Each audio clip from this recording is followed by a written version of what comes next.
जय जिनेंद्र बंधुओं, आज हम पारस चैनल के माध्यम से एक ऐसे स्थान का आपको दर्शन कराने जा रहे हैं जो कि इस पंचम काल में भी जहाँ पे अतिशय विद्यमान है और वहाँ पर समोसरण लगता है।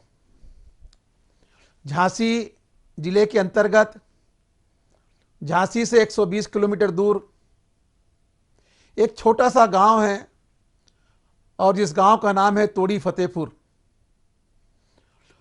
उस तोड़ी फतेहपुर में हर माह के कृष्ण पक्ष में 12, 13, 14 अमावस्या के दिन मेला लगता है। सैकड़ों की संख्या में वहां भक्त आते हैं और अपनी मन की मुरादें पाके जाते हैं। आज भी जब पार्श्वनाथ भगवान की अश्चर्यकारी प्रतिमा का मंदिर जो कि तोड़ी फतेहपुर में विराजमान है और जहां पर जब दरबार लगता है उस दरबार में हम प्रश्न करते हैं और हमें उन प्रश्नों का उत्तर मिलता है। और तोड़ी वाले बाबा का तो यह चमत्कार है कि रोते रोते आते हैं और हंसते हंसते जाते हैं। आपने अपने जीवन में अगर तोड़ी फतेहपुर के दर्शन नहीं किए हैं तो जरूर एक बार जाना और पार्श्वनाथ भगवान के दरबार में जाकर के श्रीफल अर्पण करके अपने मन की मुरादों को पाना।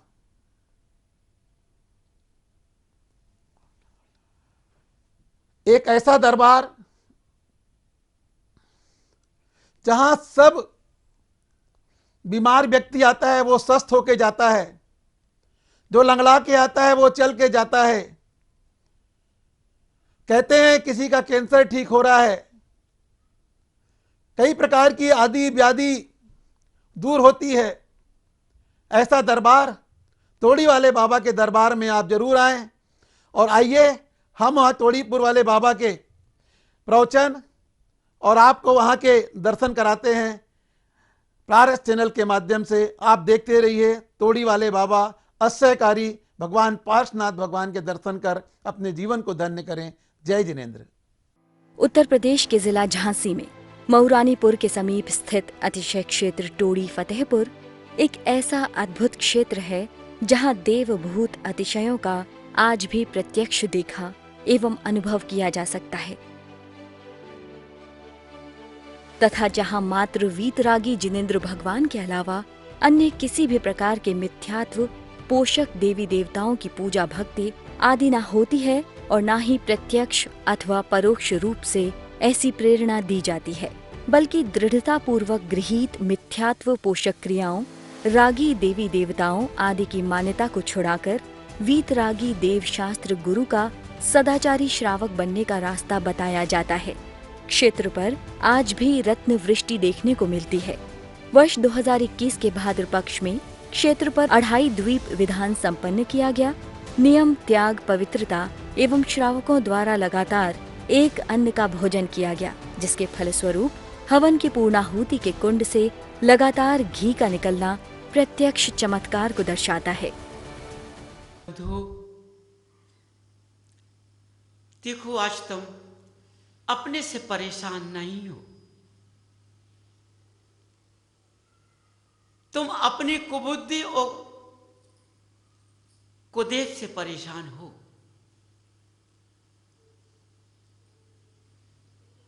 अपने से परेशान नहीं हो, अपनी बुद्धि से परेशान हो।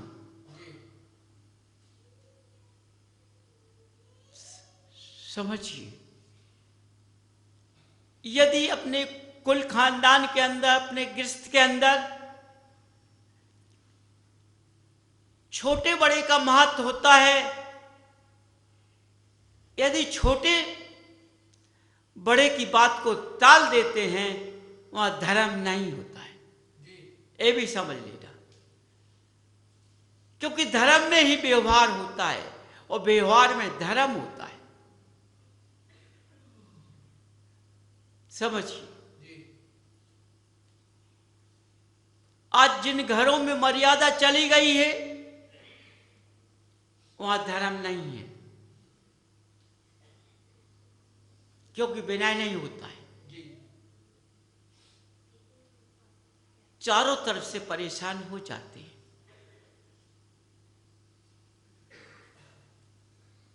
कहते हैं मनुष्य कि भगवान का नाम लेना कब चाहिए? जब मनुष्य परेशान हो, ये आपत्तियों से घेरा हो, जब उसको भगवान का नाम लेना चाहिए। नहीं, यदि सुख में भी तुम भगवान का नाम लेते हो तो दुख तुम्हारे सामने नहीं आएगा।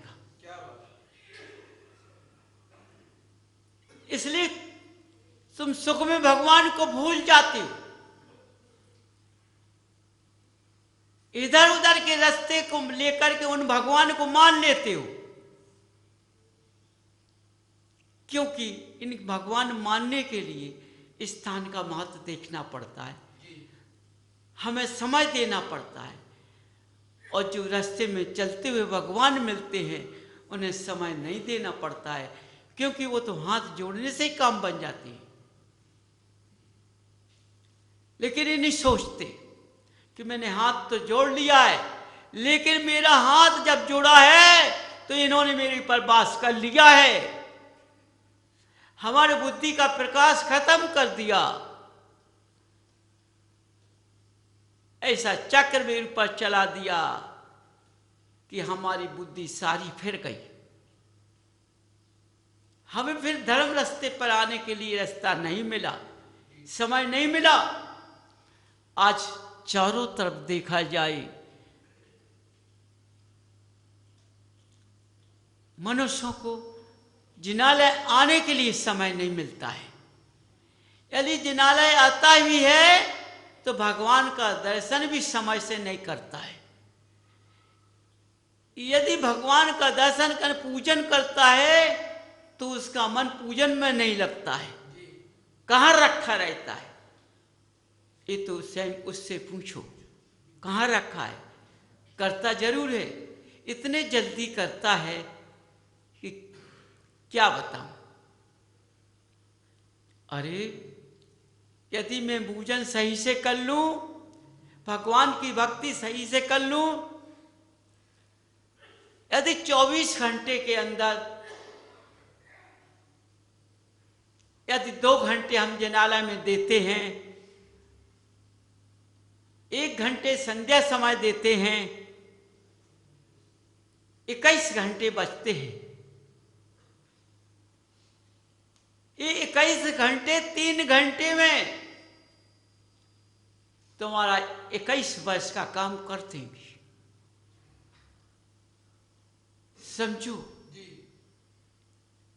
माने इतना सुधार हो जाएगा कि हम इस तरह से उठेंगे। जब 3 घंटे हम अपने पुद्गल को भगवान के चरणों में झुकने का समय देंगे तो हमारे जीवन की कथा कैसी होगी? ये जन्म क्यों मिला है? जिस पूर्व कर्म बांधने के आप बांध कर तुम आए हो, उनके लिए जैन कुल मिला है, और इनको काटने के लिए मैंने जन्म लिया है। इस कर्म कैसे कटेंगे?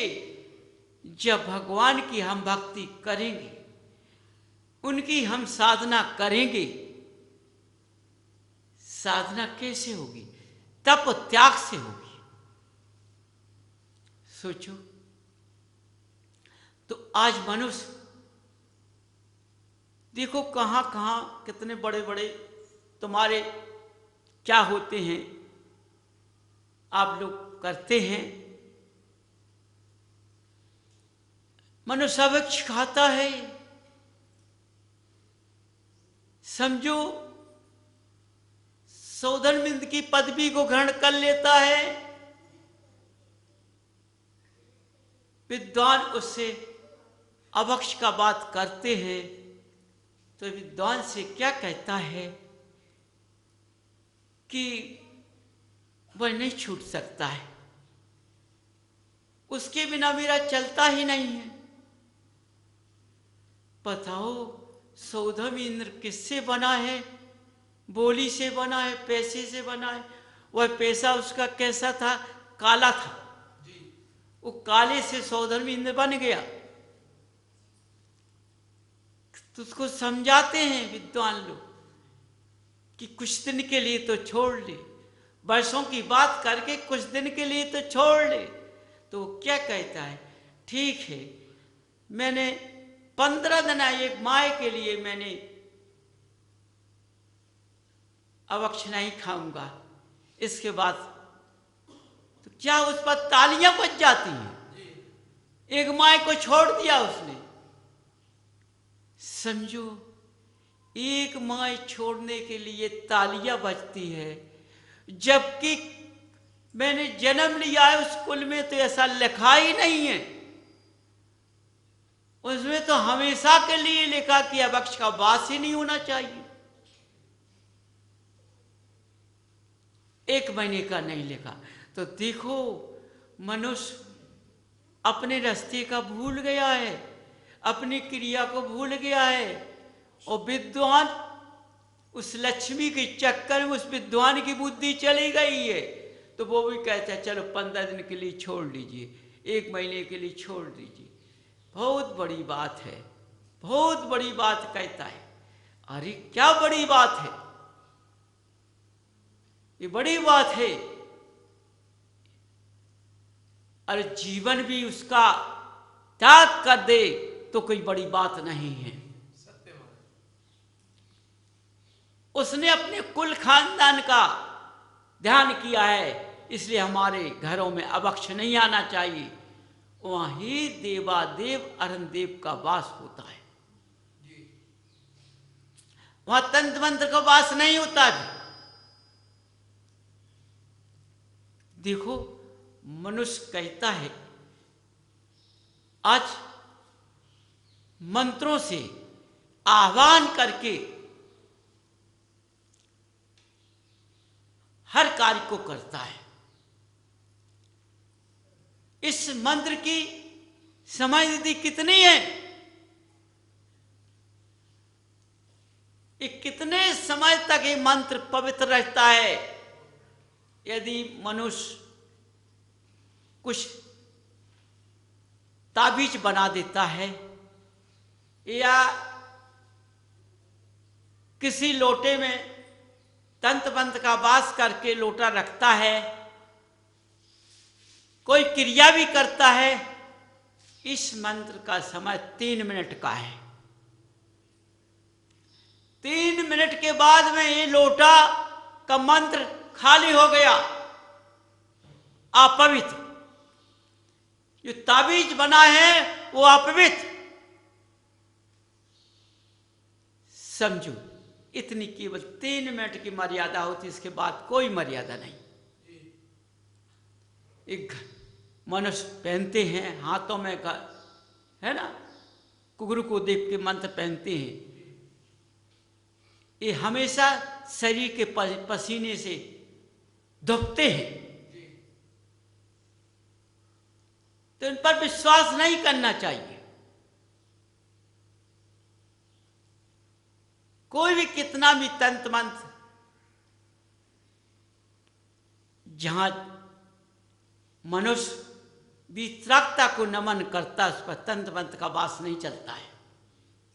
जो मर्यादा के रास्ते पर चलता है उस पर तंत्र मंत्र का वास नहीं चलता है। समझो कितना भी विद्वान तंत्र मंत्र का हो, लेकिन यदि मर्यादा के अंदर भी है वो, तो उस पर तंत्र मंत्र नहीं चलेगा।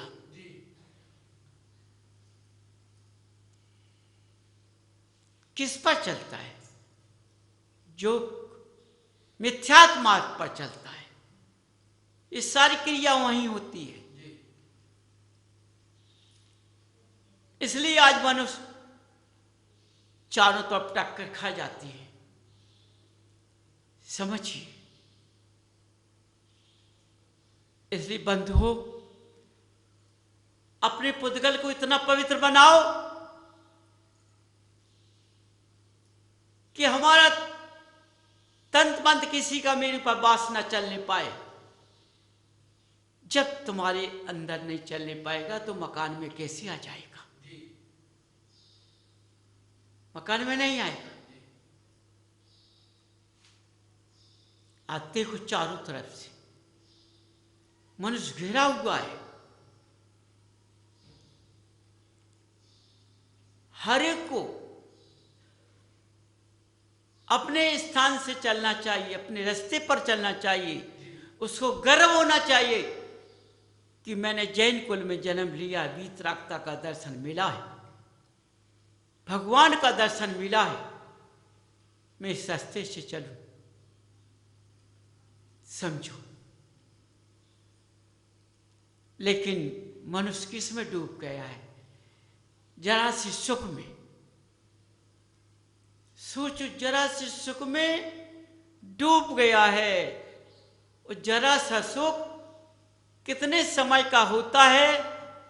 बस जब तक सुख चलता है और फिर इसके बाद में आपत्तियां पैदा हो जाती हैं।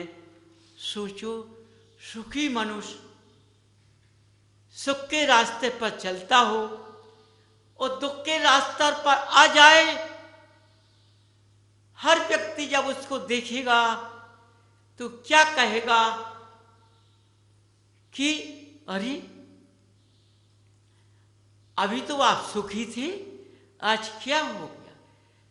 कितने होता है, कितना दुख होता है, कितना दुख होता है